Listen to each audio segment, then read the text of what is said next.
way back to the 65 of Francois Esterhazy. Also coming off the back end of the back, there is Kahavenga, the 713. Also a long way back. So to come through this, you've got to hope that something goes wrong somewhere. Just get a bit of assistance.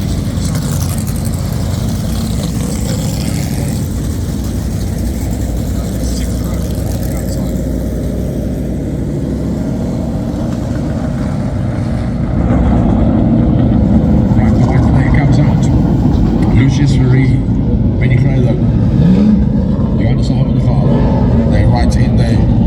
Albert Olivier, Hendrik in the 101. That's another car that you're going to keep an eye on.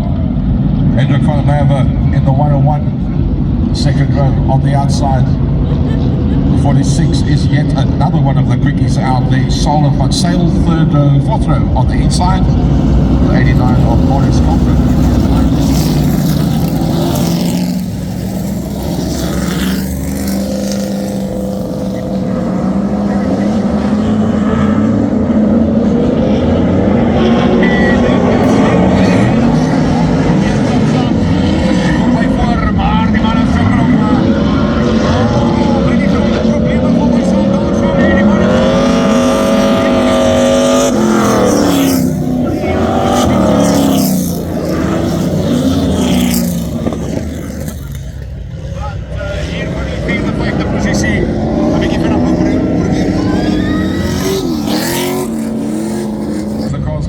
The good news is after all that chaos, they're all still out there. The bad news is nothing's changed. This can make it any more possibility of certainty.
Sail is the next one that comes through there. Then the 4 car of Morne Charleroi has already started to move up through the pack. The 89 of Marius Cochran so far consistently has been made for all in the Tony's car, and he's worked his way up quite a long way. I think if anybody is going to make a